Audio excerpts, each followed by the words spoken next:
Have you ever wanted to try testosterone, but you've wondered, is it really worth it? And what are the risks? I'm Dr. Rena Malik, urologist and pelvic surgeon, and today I'm going to be talking all about testosterone replacement therapy, the benefits, the risks, and who should really use it. So TRT is used for men who have what we call hypogonadism.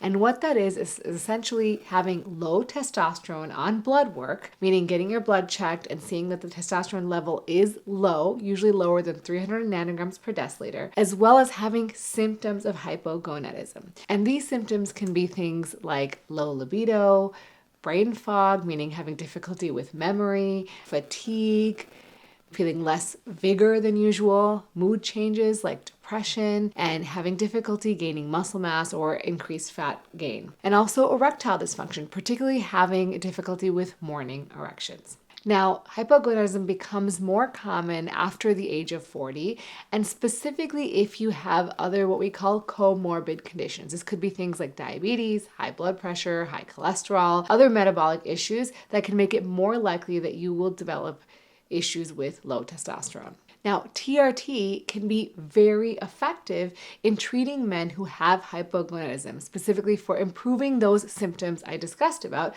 associated with hypogonadism. But the real question remains, is it safe? So there was a landmark study that was published in 2016 in a very prominent medical journal called the New England Journal of Medicine. And this study looked at the potential benefits of raising those testosterone levels with medication in men who were above age 65, so 65 and older, who had moderately low testosterone levels. So in this study, the researchers recruited a total of 790 men. These men had to have an average serum testosterone level of less than 275 nanograms per deciliter. Now, these participants were then randomly assigned to receive either testosterone gel or a placebo gel for 1 year. And in the trial, this is called the testosterone trials, the treatment significantly improved many measures, specifically sexual activity, sexual desire, and erectile function, compared to those who were taking the placebo gel. So in terms of physical function, men were able to walk further distances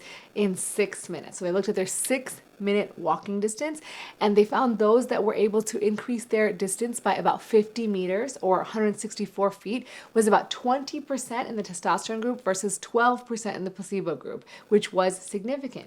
They also noticed that they had greater increase in physical function scores on surveys, and they generally perceived that their walking ability was better. They also saw some small but significant improvements in mood, depression, and energy levels compared to the group that got the placebo gel. And overall, they were more likely to say, hey, my energy is better. Now, this is a big deal because it showed that not only are you seeing improvements in sexual function, you're also seeing improvements in physical function, the ability to walk and the ability to move around in the world, as well as improvement in mood, which can be really transformative for people who are feeling depressed. Now, other studies have also looked at a number of benefits. One is body composition. In terms of body composition, other studies have found that men on TRT for over 3 years gain an average of 1.9 kilograms or 4 pounds of lean body mass and lose about 6.5 pounds of fat mass. Compared to those who don't receive TRT, they get really minimal increases and minimal decreases. Other studies have also looked at things like stair climbing, power and strength, as well as power during chest press or leg press, and seen improvement. There's also improvements in bone density, particularly in older men. On TRT, they've seen improvements in volumetric bone density and bone strength, particularly in bones of the spine. Now, you can understand why this is really important because as you age, you not only want to increase your muscle mass, but you also want to maintain your bone health so that if you fall, you're not likely to fracture those bones. Now, the majority of these studies are done, again, on men who are truly hypogonadal based on lab values, and they have symptoms, and they are typically older, so usually above the age of 65. So what this means is that if you have normal levels of testosterone and you take extra, that you may not see all the same benefits because we don't know if your testosterone receptors are truly saturated, meaning are they getting enough testosterone to activate all those receptors, and the more you get, you're not going to see the same benefits. Now, let's balance this. There are some potential risks, but there's also a ton of misinformation about the risks of TRT. So let's start with debunking some of that. So some of the risks that people think are a big problem, but are really not borne out in the data, one of which is cardiovascular disease. So many people have heard that TRT can cause heart disease, but is this actually true? So it comes from some initial research on TRT that showed sort of mixed outcomes in terms of improving versus worsening cardiovascular risks. Now, in 2013, there was a study that looked at 8,500 veterans who had undergone coronary angiography, meaning they had an evaluation of their heart because they had heart disease. And these men also had low testosterone and then got TRT. And what they found was that these men had a higher risk of MI, stroke, and death in the group that got TRT. However, there was some serious criticisms about the study because of flaws in design and data analysis, specifically looking at how long they followed these men who got testosterone and how long they had to be on testosterone before having a cardiovascular event. Like, is it really due to the testosterone?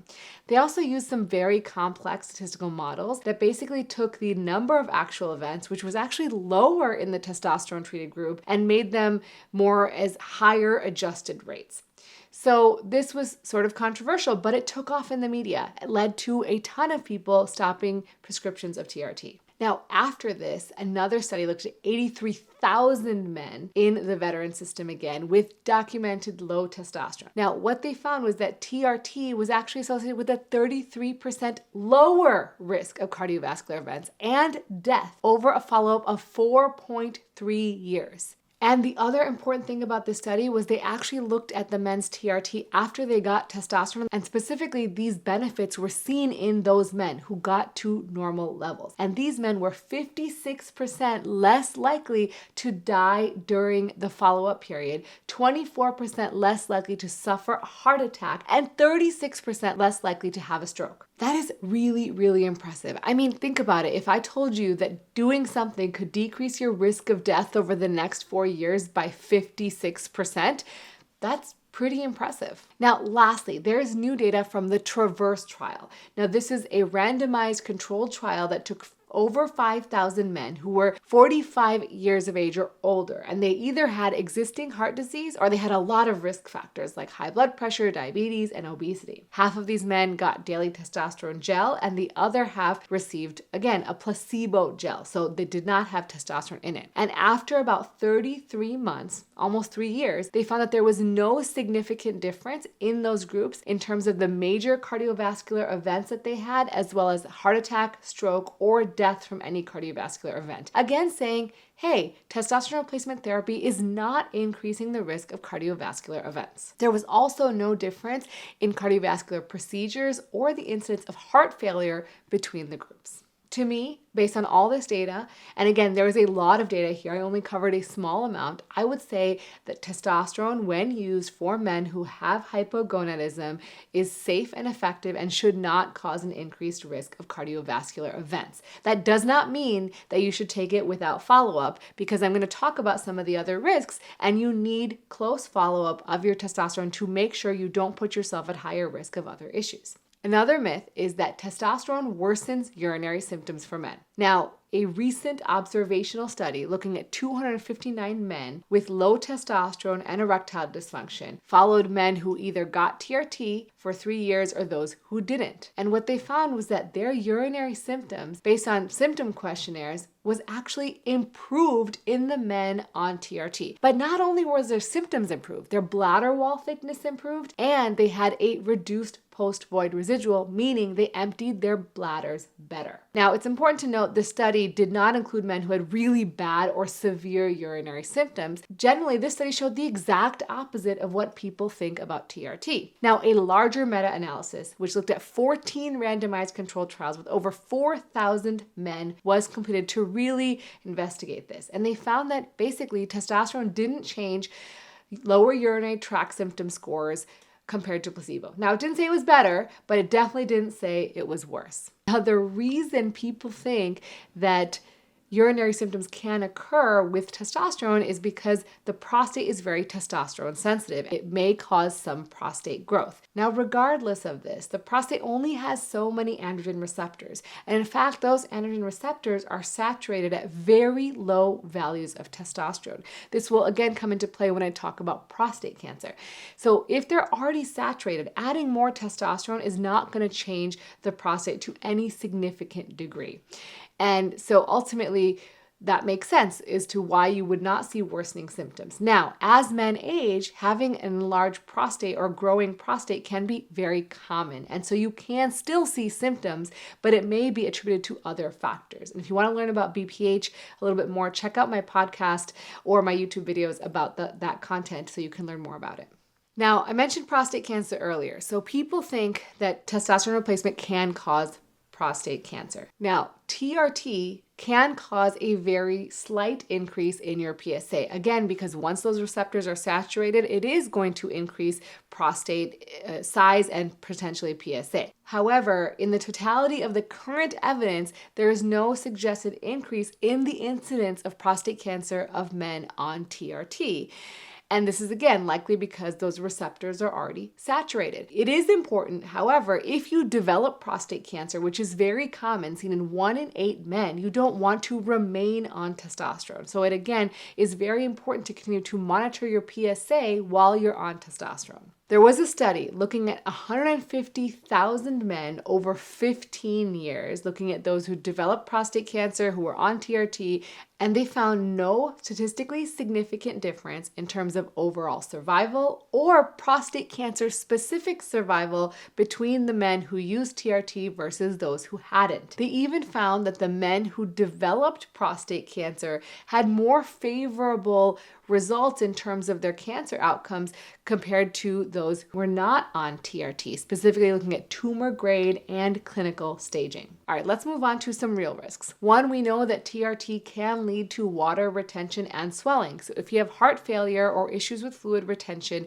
this may exacerbate those issues. Another one is sleep apnea. So in a study, they saw 10% of men who were on TRT developed or had worsening sleep apnea compared to 4% in the placebo group. This is something you need to keep in mind if you are prone to snoring or you have a very large neck circumference. Those are usually signs that you may suffer from sleep apnea. If this is the case, you may want to get a sleep study to evaluate for sleep apnea and make sure you optimize that before you start testosterone replacement. Also, some data suggest that this might actually just be temporary, that if you have this exacerbation after about 18 weeks, you might notice some improvement in your symptoms. Also, it may be more common in men who are taking very high doses of TRT. Next up, blood clots. Now, blood clots come up a lot with any sort of hormone replacement, whether it's for women with estrogen or men with testosterone. But let me share some data on this. So there was a case control study that was published in yet another prominent medical journal called JAMA, Internal Medicine, or the Journal of American Medical Association, that found that men who used testosterone in the past 6 months had a 63% higher risk of developing blood clots compared to non-users. Now, this risk is typically highest in that first 6 months of treatment and then went down. However, after this study, there was a systematic review, so a much bigger review, combining 13 randomized controlled trials of 5,000 men, looking at men who got testosterone versus those who got a placebo and following them from anywhere for 3 months to 3 years. And they found no significant association between testosterone replacement, blood clot, deep venous thrombosis, so clots in your legs or in your lungs. So based on this study, which is the largest, most comprehensive study, they see no associated increased risk. Now, they did describe the study as having some low quality evidence, and there may be clinically important risk. So regardless, if you are at high risk of blood clots, it's an important discussion to have with your doctor. Next up is fertility. So when you take TRT, the increase in your testosterone that you get in your blood sends a negative feedback signal to your brain in your pituitary gland, telling it don't send any more signals to make testosterone because we have enough. And this can then also cause a reduction in sperm production. In a study in the Journal of Urology, they found that after 6 months of TRT, about 65% of men had sperm concentrations drop to less than 3 million per milliliter, which is considered severe oligospermia or severe low sperm count. So if you're planning on starting a family, make sure you check out my video where I talk about the options for testosterone or off-label options that you can use depending on what the timing is for when you want to have a family. Next one is erythrocytosis, or called blood thickening. Now, the reason people worry about this is because when your blood is thicker or more viscous, it can put you at higher risk for events like blood clot or stroke. So a systematic review and a meta-analysis was published in the Journal of Clinical Endocrinology and Metabolism. It found that TRT increased hematocrit, or the number of red blood cells, by an average of 3.1%. Now, this increase could potentially increase the risk, again, of blood clots, especially in men who already have high hematocrit levels. So typically your doctor will check those before you start. However, there was no serious adverse events, meaning there was no stroke, no blood clots reported during the duration of the study. Now, the risk of this blood thickening tends to increase with age, with higher doses, and certain formulations, specifically injectable TRT, which has a higher rate of this compared to maybe gels or oral medications. Now, it's important, regardless of whatever formulation you get prescribed or whatever dose you're on, you need to have continued follow-up. Are you catching my drift here? It is really important to follow up when you're on testosterone replacement therapy. Even if you feel great, even if everything feels wonderful, you need to get your blood levels checked on a regular basis. Now, what else? Acne and oily skin. Some men do experience acne or oily skin while you're taking TRT. Now, this is not life-threatening, but it can be bothersome. Now, some men can also experience breast enlargement, or what we call gynecomastia. Now, this can happen because TRT, or testosterone specifically, gets converted in the blood to estradiol. And estradiol can cause some of this breast enlargement. And this may require either changing of doses or addition of other medications. Next up, hair loss. So I've discussed hair loss and testosterone in a prior video, so check that one out. But basically, the bottom line is, yes, you can develop hair loss, particularly if you are genetically predisposed to losing your hair or male pattern baldness in your family. So testosterone replacement in those cases may expedite hair loss. So who ultimately benefits from TRT? Well, society guidelines will recommend TRT for men who have a consistently low morning testosterone, usually below 300 nanograms per deciliter, twice on blood testing, as well as symptoms of low testosterone, including decreased libido, erectile dysfunction, brain fog, change in mood, decreased muscle mass, increased fat gain. All those things, as well as erectile dysfunction, can be a sign of low testosterone. Now, what about contraindications? So contraindications would be active prostate cancer, severely uncontrolled sleep apnea, and it's generally not recommended for men who want to father children in the future. Or if you have breast cancer or uncontrolled heart failure, remember it can cause swelling. So ultimately, TRT can be very beneficial for men who have low testosterone levels and symptoms, but it is not risk-free. It's crucial that you have a thorough discussion with your doctor about your individual risks and benefits, because you have a unique medical history that is really important to take into consideration. It is a serious medical treatment and requires, again, careful monitoring and follow-up. So if you're considering TRT, make sure to work with someone who's knowledgeable and who can guide you through the process safely. I just want to take this moment to remind you guys, if you're new here or you haven't been here for a while, I have started a podcast called the Rena Malik MD Podcast. You can find it here on YouTube, but you can also find it on any podcast platform, so you can listen to it on your commutes, on your walks. And I interview expert guests. I give long-form podcast content, as well as Ask Me Anything. So check it out. Let me know what you think. Let me know what you want to hear or who you want to hear from. And as always, remember, take care of yourself because you're worth it.